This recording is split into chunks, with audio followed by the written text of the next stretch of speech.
5 steps to determine the right selling price for your property.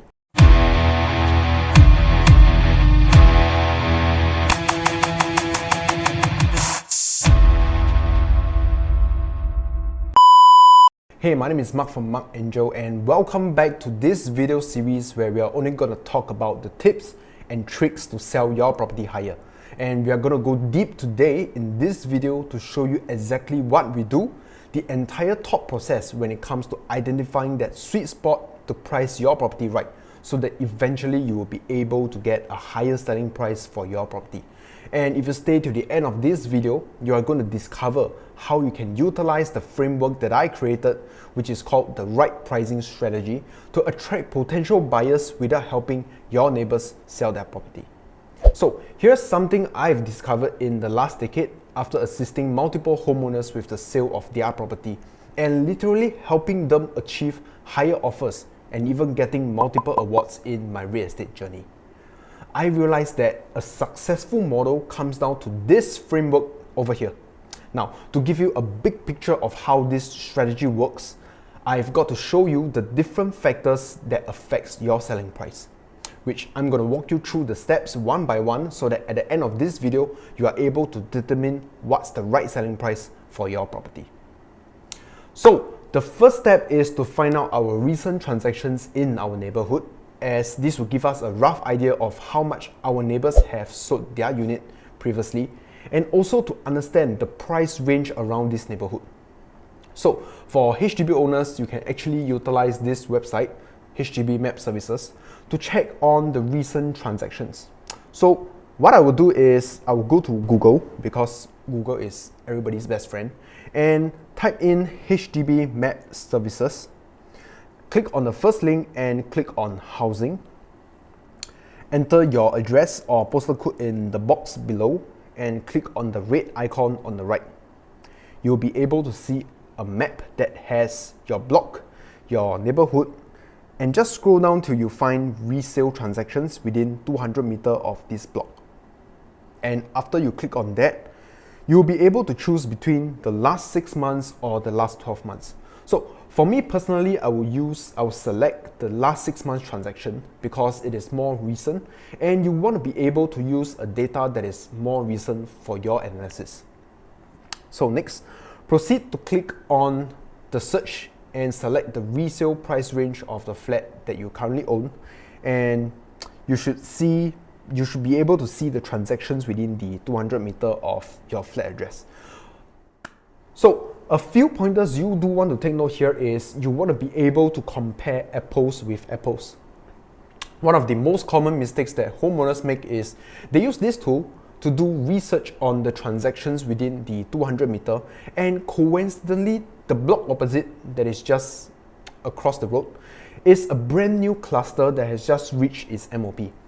Meaning it's a brand new 5 years old flat, and if you position your selling price based on their transactions, you are going to have a very hard time selling a flat. Either you have no queries at all, or you will get what I call the tier 3 type of buyers that is new, that doesn't know much about the market. Basically, they are just starting out their journey on finding a suitable property, coming to view your house, and the chances of them making an offer is, I would say, close to zero. So what are the key pointers you want to take note when you are doing your analysis to ensure an apple-to-apple comparison? Number 1, the lease commence date, the remaining lease. Number 2, the floor area. Number 3, the block or cluster followed by the floor level. Now, let me just find you a quick classic example here. Okay, here it is. Take a look at block 201B Compassville Drive. So if you look at the 4-room flat type, you can clearly see the difference in price when it comes to the new cluster, which is the 215 series or 217 series, because the lease commence date is in 2017 versus the older cluster, which is the 201 series that the lease commenced in 2001. So let's say I'm selling a unit at block 201C Compassville Drive on level 8. What I will do is I will write down the transacted prices that has been transacted within the 200 meter. So in this case, it will be block 201B and 201C, level 4 to level 6, 90 square meter, which the lease commenced in 2001, and it has been transacted at 428,000 and 420,000 respectively. So this data here can be used because we are using an apple-to-apple comparison. The lease commenced and remaining lease in the floor area is similar. And if you are a private owner, you can actually go to URA website to check the recent transactions that are publicly available too. Just go to Google and search for URA private transactions. Click on the first link that appears on your page, and you can actually select the type of sale and look for the project you want to do your analysis on. So in my example here, I'm just gonna select 3 projects that I'm familiar with that is within my own living area, which is High Park Residences, River Trees, and Riverbank. Now, the same rule applies here. You want to choose projects that are nearby so that when you're doing your analysis, you'll be able to have a better comparison based on the data you generate. So click on search, and you should be able to see the entire transactions based on the projects you have selected previously. And here's the trick. You can actually download this data into a CSV file and an Excel file, and if you're familiar with Excel, you'll be able to sort it based on the floor area, the floor level, and the price that it was sold for, to have an overview of the entire recent transactions. Yeah, so now that I know the recent transactions around this area, the second step to this framework is to get an indicative valuation or a bank valuation if you're staying in a private property, to have a better understanding on how much is the estimated market value of my unit. So this portion here is crucial because you do not want to price your property at a low selling price, as you might just be shortchanging yourself. But at the same time, you also do not want to price your property way too up high, as you might be deterring away potential buyers and end up helping your neighbors sell their unit. So there are a few platforms you can actually use to generate an X value, but one of them, I mean, this is one of my favorite, which is the one I'm using right now, which is SRX.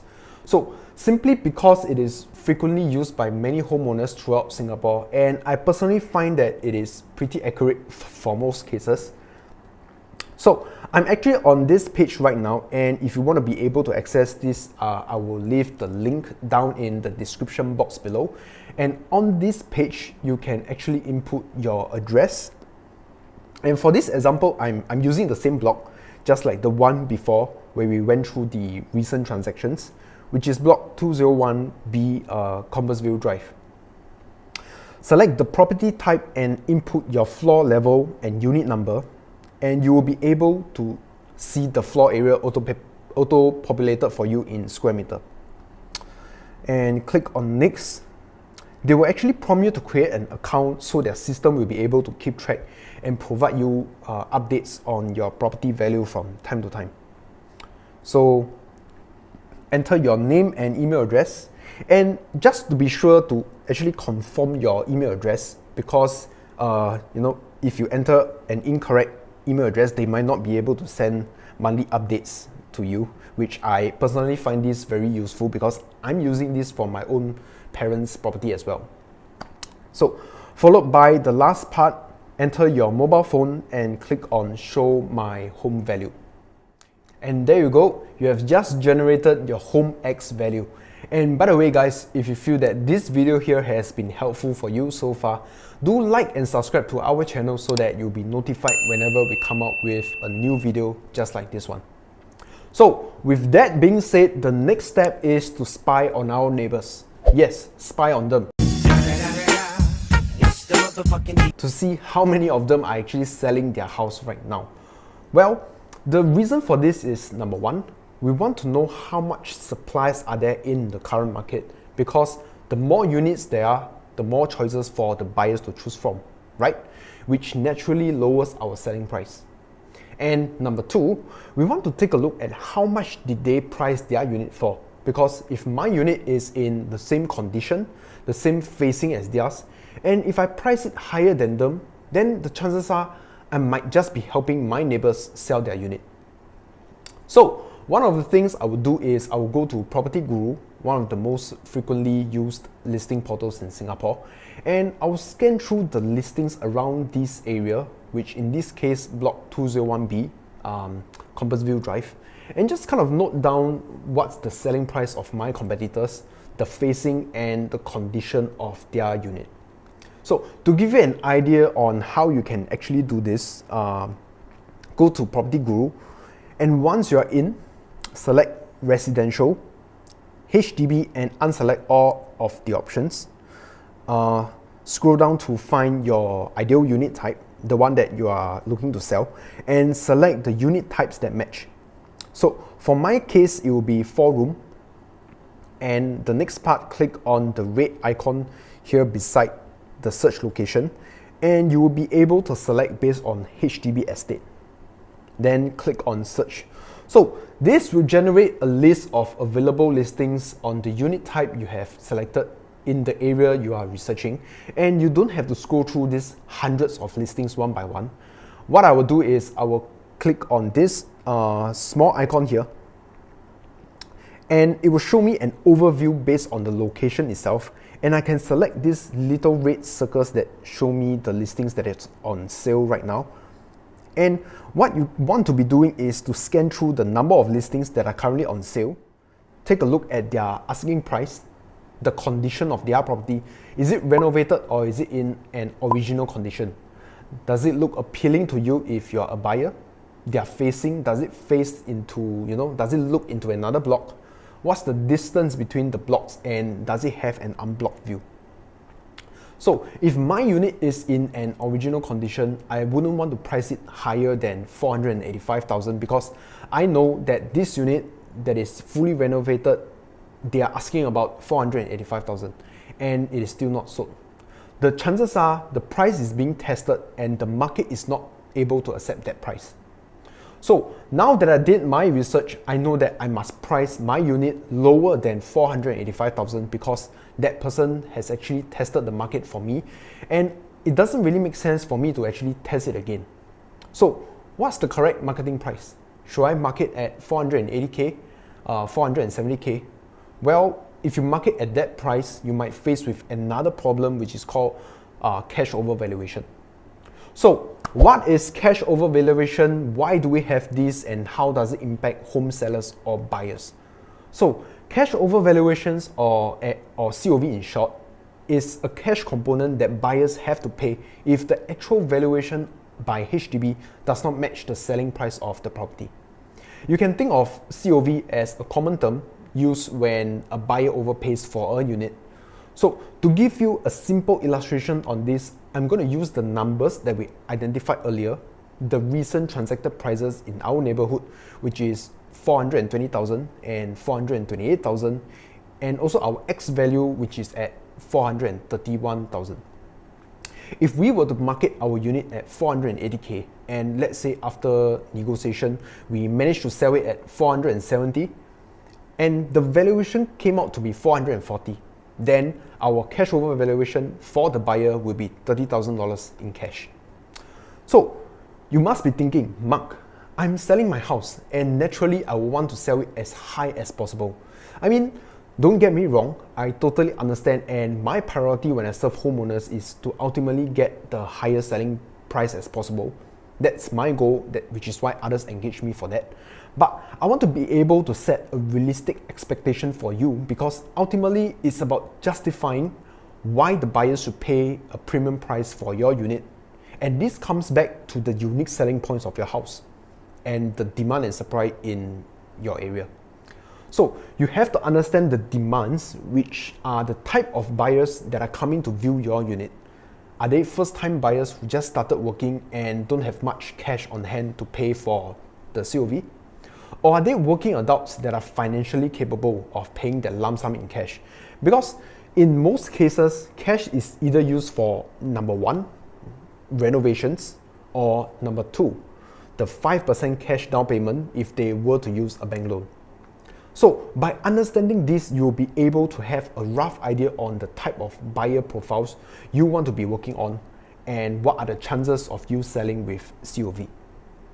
So that's all you need to know about cash over valuation. But before we proceed to add all of these different elements to determine the right selling price, let us have a quick recap on what we have gone through so far. We have gone through a few things on how to identify the recent transactions in your neighborhood, and by identifying this, we are able to know how much our neighbors sold their property for, and why you should get an X value or bank valuation to determine the market value of your house. And for the next step, that's where we get to spy on your neighbors to determine the current supply in the market, the condition and the price that they are asking for. And for the last part, I shared a case study on cash over valuation, what happens when the buyer overpays for the unit, and the type of buyers you should be working on so that eventually they are financially capable to pay for that COV. So now that we understand all of these different components, how do we actually piece them all together and apply what you have learned so far to determine the right, correct marketing price?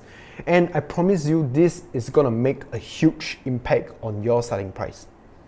So to discover the last step of this framework, which is also the most crucial part of this video, be sure to smash the like button and subscribe to this channel. And if you haven't done so, you want to be the first to get notified whenever we upload videos just like this one.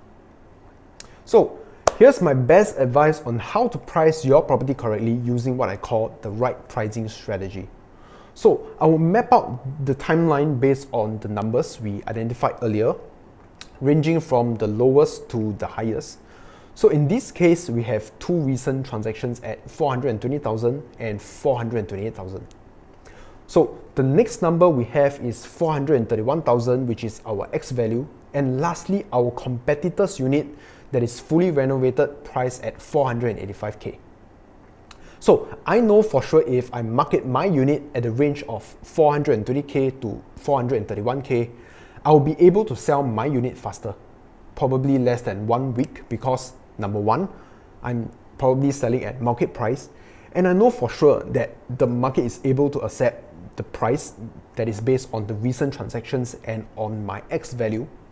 And number two, the chances for cash over valuation will be low. Therefore, there will be more buyers who can afford to buy my unit. However, here's a crucial point. If I market it within this price range, then I might be shortchanging myself, right? Because there might be buyers who can afford to pay COV, and I'm missing out the chances to sell my property higher. So the way to go about this is to market our unit at a higher price, but at the same time, looking at our competitor's price to determine how much higher should we price it at. Because I did my research and I know that the unit that is renovated is asking about 485K.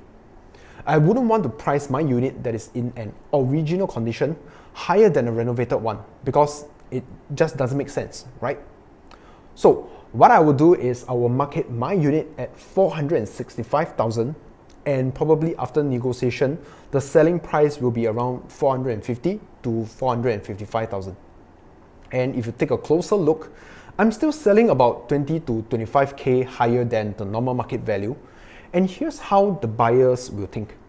If I buy this unit in an original condition, I will probably save about 20 to 30,000 as compared to me buying that unit that is fully renovated. And I can actually use this amount to do up my own renovations that is based on my liking. Does it make sense? So here are the 5 steps you need to be doing to determine the right selling price for your property. And as always, if you like what you have seen so far, let me know in the comment box below what are your biggest takeaways are. And if you're enjoying this video, be sure to smash the like button again. It really does help the channel out, and you'll be notified the moment we come out with the next one. This is Mark here. I hope you enjoyed this video, and I will see you in my next one.